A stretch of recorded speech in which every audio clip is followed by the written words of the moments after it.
They left him in a nursing home the night his wife died. 7 years later, he walked back into their lives with a lawyer, a will, and a revenge they never saw coming. This is the story of a man who refused to disappear. Before we dive in, hit subscribe and turn on notifications. Stories like this remind us that justice might be delayed, but never denied. The nursing home. The rain tapped against a window like impatient fingers, a steady rhythm that matched the throbbing in Robert Callahan's temples. He sat in the stiff back chair of his his assigned room at Silver Pines Nursing Home, staring at the peeling wallpaper. Floral, faded, like everything else here. Across from him, his son, Daniel, shifted on his feet, adjusting the cuffs of his tailored suit. The same suit he'd worn to Margaret's funeral 3 days ago. The same suit he'd wear at his own wedding in 2 weeks. "It's just for a little while, Dad," Daniel said, not meeting his eyes. "Just until Claire and I get settled after the honeymoon. Then we'll figure something else out." Robert said nothing. He didn't need to. They both knew the truth. The room smelled of antiseptic and boiled vegetables. A far cry from the cedar and lavender scent of the house he'd built with Margaret 40 years ago. The house where they'd raised Daniel. The house where she'd taken her last breath. Claire hovered near the door, her manicured fingers clutching her designer purse like a shield. She hadn't spoken since they arrived, her lips pressed into a tight, polite line. Robert wondered if she'd fought for him at all, or she'd been the one to suggest this in the first place. "We'll visit all the time," Daniel added, as if that made it better. Robert's hands, gnarled with arthritis, tightened around the armrests of his wheelchair. He wasn't feeble. Not yet. The stroke had slowed his speech, not his mind. But they treated him like a child, like a burden. The nurse, a stout woman with kind eyes and a name tag that read Elena, stepped into the room with a clipboard. "Just need a few more signatures, Mr. Callahan," she said gently. Daniel took the clipboard before Robert could reach for it. "I'll handle it." Robert watched as his son scribbled his name, on the forms that legally surrendered his independence. A cold numbness spread through his chest. When they left, Daniel didn't look back. Claire gave a small, pitying wave. The door clicked shut, and Robert was alone. For the first time since Margaret's death, he let the tears fall. Hours later, Nurse Elena returned with a dinner tray, something bland and unidentifiable. She set it down, hesitated, then reached into her pocket. "Your son left this for you," she said, handing him a sealed envelope. Robert frowned. Daniel hadn't mentioned anything. He tore it open, expecting a note, an apology, maybe. Instead, he found a single sheet of paper, Margaret's handwriting, shaky but unmistakable. A letter he'd never seen before.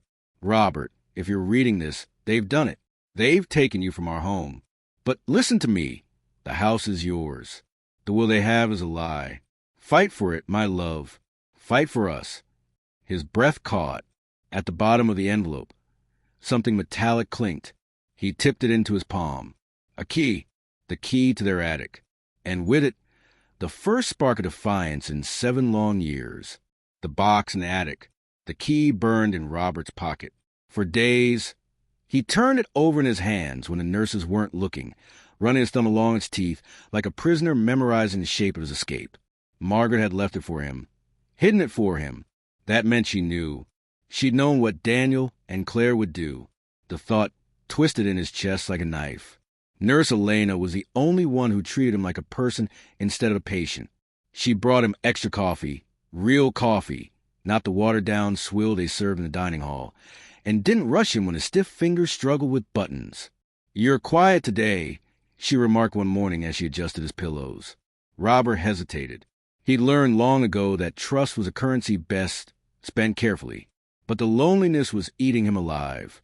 "My wife left me a letter," he said finally, voice rough. "Told me my son lied about the will." Elena's hand stilled. She glanced at the door, then lowered her voice. "You think there's proof?" "There's a key." He pulled it from his pocket. "To our attic." Her eyes darkened with something fierce. "Then we'll get you there." The plan was simple. Elena would take him on a doctor's appointment. That didn't exist. Robert's heart pounded as she wheeled him to her car the next afternoon. her grip steady on the handles. No one questioned it. No one ever did. The staff at Silver Pines were used to patients leaving for checkups, and Daniel hadn't visited once in the past week. The drive to the house was a blur of autumn trees and memories. Robert pressed his forehead to the window as they turned onto Maplewood Lane. His hands shook. And then there it was, the two-story colonial he and Margaret had bought as newlyweds. The porch swing where she'd read novels on summer nights. The oak tree they'd planted when Daniel was born. Now, Claire's sleek sedan sat in the driveway. "Shit," Elena muttered. Robert's jaw tightened. "She works Thursdays. She shouldn't be home." They parked down the street, watching. 10 minutes passed. Then 20. "We can't wait forever," Elena said. Robert exhaled. "Then we don't wait." The side door was unlocked. Robert's pulse roared in his ears as Elena pushed his wheelchair inside. The house smelled different, like Claire's vanilla perfume and the lemon polish the cleaning crew used. No trace of Margaret's lavender, of the decades they'd lived here. The attic stairs were too narrow for the wheelchair. "I'll go," Elena said. "No." Robert gripped the armrests. "It has to be me." With her help, he hauled himself up, step by agonizing step, his bad leg dragging. The pain was white-hot, but he gritted his teeth. Margaret had climbed these stairs 1,000 times. He could do it once more. The attic was a tomb of dust and cardboard. Holiday decorations. Daniel's old baseball trophies. And in the far corner, beneath a moth-eaten quilt, a small, locked trunk. Robert's breath hitched. He knew that trunk. Margaret's grandmother had brought it from Ireland. The key slid in smoothly. The hinges groaned as he lifted the lid.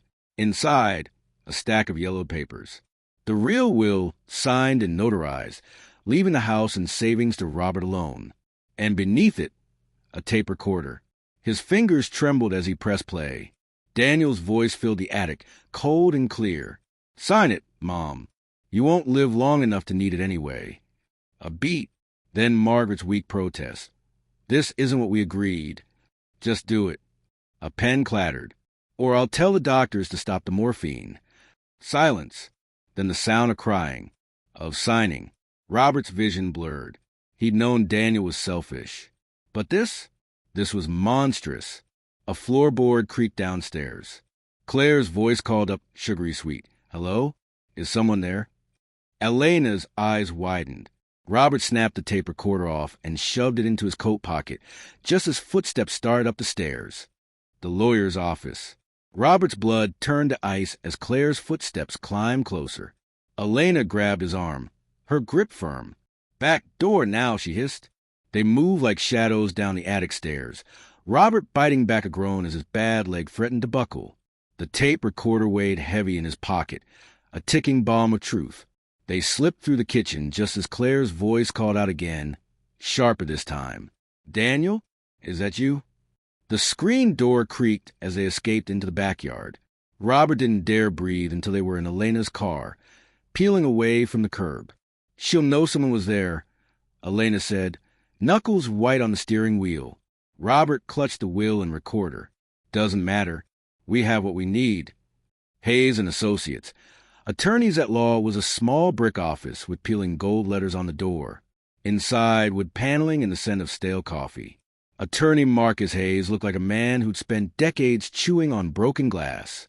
Mid-60s, salt and pepper beard, a suit that had seen better days. He listened in silence as Robert played the tape. When it ended, Hayes leaned back in his chair. "That's elder coercion. Criminal fraud. But..." He tapped the will. "This is dated before the one your son filed. Courts will invalidate his in a heartbeat." "How long?" Robert rasped. "With this evidence? A month. Maybe less." Hayes studied him. "But you want more than a house back, don't you?" Robert met his gaze. "I want him to feel it."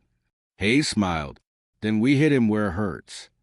Daniel's office was all glass and arrogance, 22 floors above Boston. Robert watched through the lobby windows as his son strode in, laughing on his phone. The same easy confidence he'd had since childhood, untouchable, beloved, until today. Hayes stepped forward as Daniel passed. "Daniel Callahan, you've been served." Daniel's smile died as the papers hit his chest. He scanned them, face draining of color. What the hell is this? Petition to overturn the fraudulent will, Hayes said cheerfully, plus a little lawsuit for emotional distress. Oh, and he leaned in. The DA's got the recording. Expect criminal charges by Friday. Daniel's eyes locked onto Robert, standing silently by the elevators. For the first time in his life, his son looked at him with fear. You, Daniel breathed. Robert turned and walked away. That night, Claire showed up at Silver Pines. She stormed into Robert's room, heels clicking like gunshots. How dare you? Sit down, Robert said. To her own shock, she did. He slid a photo across the table. Daniel arm in arm with a blonde at a hotel bar. Date stamped 2 weeks after Margaret's funeral. You knew about her? Claire whispered. No, but I know my son.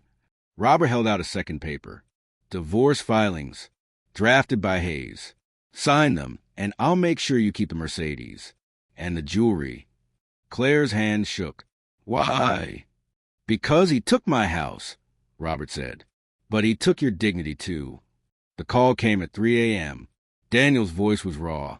You win. Drop the charges, and I'll sign the house back. Robert watched the sunrise through his window. No. What do you want? The house in my name by noon. A public apology. And you, his voice cracked. You come here, look me in the eye, and tell me why you did it. Silence. Then a choked sob. I couldn't stand waiting for you to die. The line went dead. Robert closed his eyes. Some truths were knives, but knives could cut both ways. Keys to the kingdom. The moving van stood in the driveway, like a promise kept. Robert leaned on his cane, watching his workers carry boxes into the house. His house. The morning sun caught the peeling paint on the porch railings, the overgrown hydrangeas Margaret had loved. 7 years of neglect, but the bones were still strong. Just like him. Nurse Elena pulled up in her dented Toyota. 2 coffees steaming in the cup holders. You sure you don't want help unpacking? I've waited too long to let someone else do this, Robert said, taking the coffee. The bitterness grounded him. Real coffee, not the weak swill from Silver Pines. The first box he opened held Margaret's things. Her favorite blue teacup. The embroidered pillow from their bed. The photo album she'd made for their 40th anniversary. His fingers traced the edges of a picture. Daniel at 5, grinning with missing front teeth, balanced on Robert's shoulders. A lifetime before greed turned him into a stranger. The doorbell rang. Daniel stood on the porch, shoulders hunched like a beaten dog. The tailored suit was gone, replaced with wrinkled khakis. He held a set of keys. Came to give you these. Robert took them. The metal was warm from his son's grip. You look like hell. I lost everything. Daniel's laugh was hollow. Claire took half the money. The firm suspended me. The DA's still deciding about charges. Robert stepped aside. Come in. The house smelled of lemon polish and fresh paint now, not Claire's vanilla candles. Daniel flinched when he saw Margaret's photo on the mantel. I never meant. To kill her? Robert's voice was quiet. Just hurry it along. Daniel collapsed onto the couch, head in his hands. She was suffering. You saw the pain. I saw my wife fighting to stay alive for one more day with me. Robert's cane thumped against the hardwood, while our son counted the days until her will clear probate. Silence stretched between them, thick as the dust that had covered the attic trunk. Robert reached into his pocket, pulled out Daniel's old Little League trophy from the box. You cried when I missed your championship game. Said I loved work more than you. He set it on the coffee table.